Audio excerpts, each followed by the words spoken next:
One of the most frequently asked questions I get about the credit card game is how many credit cards should I have? Now that answer is of course going to differ from person to person, but in this video, I'm going to help you answer this question for yourself no matter what stage of the credit card game you're in. I did make a very similar video to this a couple of years back when I kind of first started the channel, but I'm in a much different position now than I was back then, so I'm excited to refresh this video with my new thoughts on this topic. One thing from that video though that has not changed in my mind is that there are four main buckets that most people fall into when it comes to this topic. And we'll go ahead and make this video a bit more fun by making the buckets Harry Potter themed, split between the different wizarding classes. So the first bucket is going to be Muggles, the second bucket will be Half-Bloods, the third bucket will be Pure-Bloods, and the fourth bucket will be Dark Wizards. And you'll see why Dark Wizards is that last bucket here in a bit. And do remember too that no class is better than the other here. Harry was a Half-Blood and he went on to accomplish some pretty great things, so there is no one stage that's best for everybody. Before we get to those buckets though, I do want to debunk one of the biggest credit card myths out there that I constantly see over and over, that being that if you have multiple credit cards, your credit score is going to suck. Now, this is just simply not true as long as you use credit cards responsibly. To understand why this is the case, though, you have to understand what makes up your credit score. So you have 35% of your score making up on-time payment history, which is exactly what it sounds like. If you make your payments on time and in full every month, this factor will be high for you. 30% is made up of credit utilization. So if you take your total card balances divided by your total credit available, multiplied by 100, that is your credit utilization. You want this to be a low number, usually under 10% is what people recommend. I say generally under 5%, like 1 to 2% is pretty ideal. But basically, the lower the credit utilization, the better for your credit score. 15% of your score is made up of the length of credit history, which basically just means you need to be in the credit card game for a long time to have this factor increase. 10% is made up of new credit, and that is, again, exactly what it sounds like. And then 10% is made up of your credit mix, so that means just different types of credit profiles. So whenever you go to apply for a new credit card, how are these values affected? There's only two ways that these factors are negatively impacted, and they're only impacted on two of the smallest factors of your credit score. The first one being the 15% of your score that makes up the length of credit history, because whenever you add a new credit card, you will be decreasing that average age of accounts across all of your cards. But I've seen plenty of people with 850 credit scores that only have an average age of accounts of 4 to 5 years, for example. So this number does not have to be extremely high for this factor to be maximized. And then secondly, the 10% new credit category does have a temporary ding every single time you apply for a new card, because you will get a hard inquiry for the most part for every new card that you apply for. So this should only drop your score very minimally and temporarily, like say 5 to 10 points for a couple of billing cycles. But as long as you implement smart financial habits with the new cards that you do apply for, you really do not have to worry about this factor at all. As for the positive side of things though, the 35% of your score made up of on-time payments is actually going to be positively impacted because you now have more opportunities to make on-time payments, which of course then just helps your score in the long run. As for the 30% that makes up your credit utilization, as long as you do not now increase your spending because you have a new credit card, then you will now have more total available credit allotted to you while keeping your spending on those cards the same, meaning that your utilization is going to drop, which is again a good thing for your score. And then lastly, the 10% of your score that makes up your credit mix will also be impacted positively because you're adding a new credit line to your profile, which is actually a good thing in the eyes of the lenders. That does not mean to go out there and apply for a ton of different cards and different loans just to make this factor go up. But if you do naturally add more credit accounts over time, that does actually positively impact you, not negatively. Now, before we dive into the four buckets that people fall in, let me talk to you about how you can earn more rewards no matter how many credit cards you end up applying for, and that is going to be through the help of Kudos. With Kudos, you can stop using tools like Rakuten, Capital One Shopping, and Credit Karma because Kudos is a free AI-powered browser extension that allows you to earn more rewards and benefits whenever you shop online. Kudos is like Honey, NerdWallet, and Apple Pay all in one, really. As for how Kudos is like Honey, Kudos is going to tell you exactly what card to use when shopping at over 3 million stores online, which will guarantee that you always earn the highest rewards, points, or cashback for your shopping. As for how Kudos is like NerdWallet, they now have an exclusive partnership with the Points Guy, so they'll help you discover new credit cards that you can apply for with the best welcome offers available. And lastly, how Kudos is like Apple Pay. By using Kudos when shopping online, you will never have to fill in any of your card information again. You just select the credit card that you want to use, and Kudos will automatically fill in all of your information for you with just one click. And just so y'all know, that's a very underrated tool about Kudos that I very much love. And the best part about all of this is that Kudos is completely free. So if you're ready to start earning more credit card rewards, points, or cashback, click the link below and sign up with the code Spencer to get $20 back after your first eligible purchase. Start getting more out of your credit cards today with Kudos. Okay, so let's go ahead and get started with stage one, the Muggle stage. This is arguably the most important part of your credit card journey where you're going to accumulate your first 1 to 2 credit cards. Generally, whenever you're brand new to credit cards, it's super important to just not get ahead of yourself and instead just stay focused on learning everything you can about using credit cards with a starter credit card like the Discover It Secured card maybe, the Chase Freedom Rise, Chase, Capital One Saver Student, or something like that. Which card exactly you get is not necessarily the important thing here. The important thing is getting your foot in the door and learning how to use that card responsibly. Coming from strictly cashback or debit cards in the past at this stage, credit cards do demand more responsibility and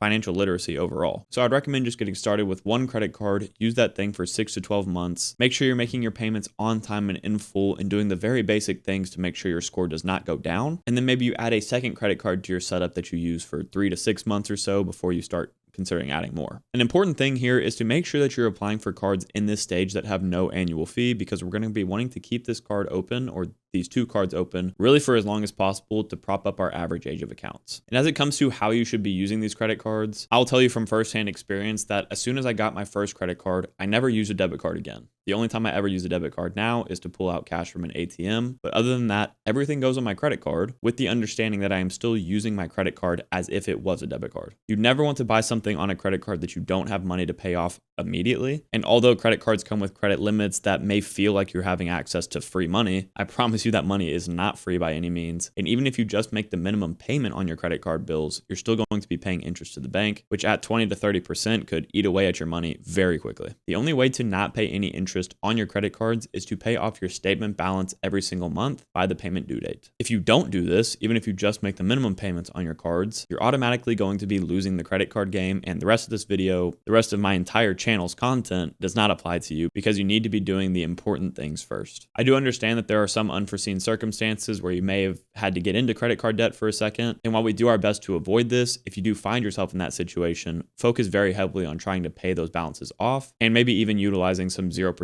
intro APR cards and stuff like that to help alleviate some of that pain and consolidate that debt. But with that little spiel out of the way, all you're really trying to achieve in this stage is the following. For one, you want to understand the difference between a debit and credit card before getting your first card. Then you want to go ahead and get your first credit card, whether that be a secured card, a student card, a beginner focused card, what have you. Use that first card for 6 to 12 months, get some financial literacy under your belt, and then get a second credit card that is not a secured student or beginner focused card, which will help you build your credit score faster and theoretically earn you some actual good rewards. I usually recommend the Chase Freedom Unlimited at this stage, but which path you go is completely up to you. Then at that point, you'll be ready to graduate up to stage 2, the Half-Blood stage. This is the stage where I would say the majority of the US is sitting in. At this point, you hopefully understand how credit cards work and you have a year plus worth of experience under your belt. You also haven't missed any payments and you've kept your utilization low, which in turn should have your credit score in the 700s at least, meaning that your choices for the next credit card you apply for is pretty wide open. Considering at this point you only have 1 to 2 credit cards from that first stage, I would imagine that you're not earning a ton of value from your everyday spend. So this is the stage where you're going to build out a solid core credit card setup of 3 to 5 credit cards total that will honestly stay with you forever and help you just accumulate a ton of points on your daily spend. One setup, of course, that I think is perfect for anybody to start building out around this stage would be the Chase Trifecta setup. That setup is composed of 2 beginner cards, which are free cards, the Chase Freedom Unlimited and Chase Freedom Flex, and then a $95 annual fee card, the Chase Sapphire Preferred, that unlocks the ability for you to transfer your points out to Chase's travel partners and dive into that travel side of the credit card game at a very low cost if that's something you want to do. Now, the reason I speak so highly of this setup on my channel, even still today when there are a ton of different credit card setups you could go for, is because at the beginning of your journey, you may not exactly know what your goals are in the future. And with Chase's credit cards in particular, they're not only able to be used for 2, 5, or 10 cents per point with their travel partners that are some of the best in the game, but you can also cash out your points at a 1 cent per point rate, leaving you the flexibility to go either team cashback or team travel in the future. So not only are they like the most flexible point currency out there, but they also do have like the most valuable point currency out there. So you're getting the best of both worlds starting from the very beginning. On top of that, of course, I have to mention the Chase 524 rule, and that's another big reason why it's so important to start with Chase cards early, but I've made plenty of videos on that in the past that you can check out after this. But let's say you build out a good 2 to 3 card setup with one lender in particular, whether that's Chase or not. You might then want to start considering a travel dedicated setup like the Capital One Duo and the Capital One Saver One and Capital One Venture X. Or maybe you want to move into other lenders like Amex, Citi, US Bank, you name it, just depends on what your strategy is at that point. In reality, I do think that this stage is what most people would be set at for life. Like you don't need to get more than 5 cards really. And remember what I said at the beginning of the video, Harry Potter was a half-blood, so I would say it's a pretty good stage to be in. But of course, there is so much more potential in the credit card game as to higher earning categories, better credits and benefits. If you do go past this stage, it just really depends on how much you want to focus in on this credit card game that we all play.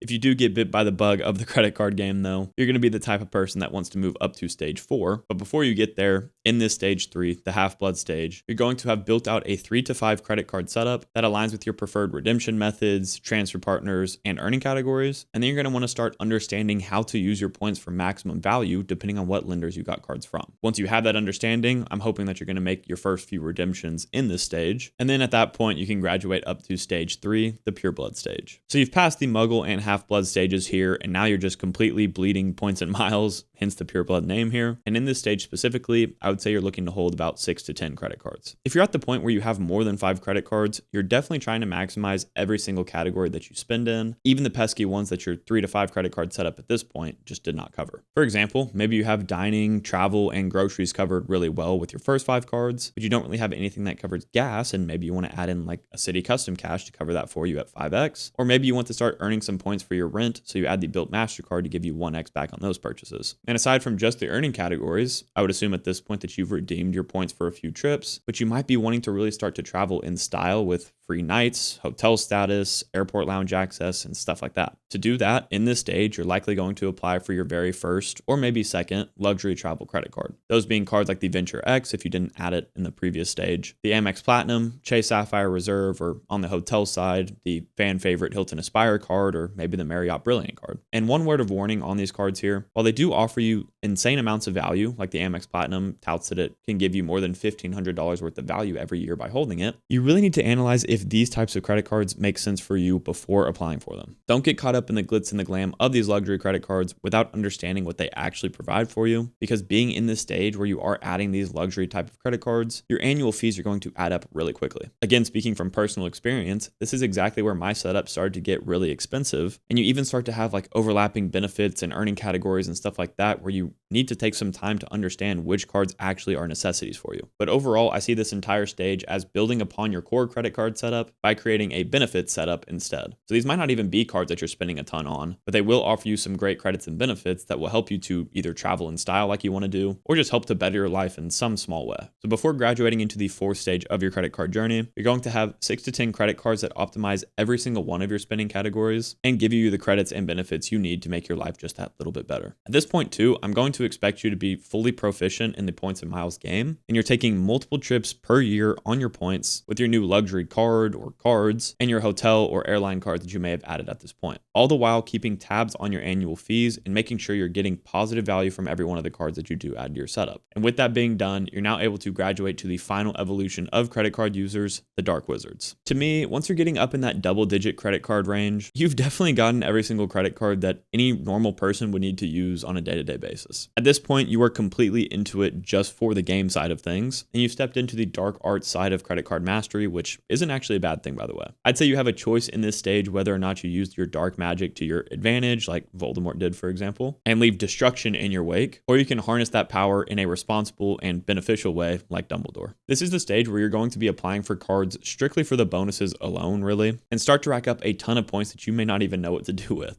Is it an addiction?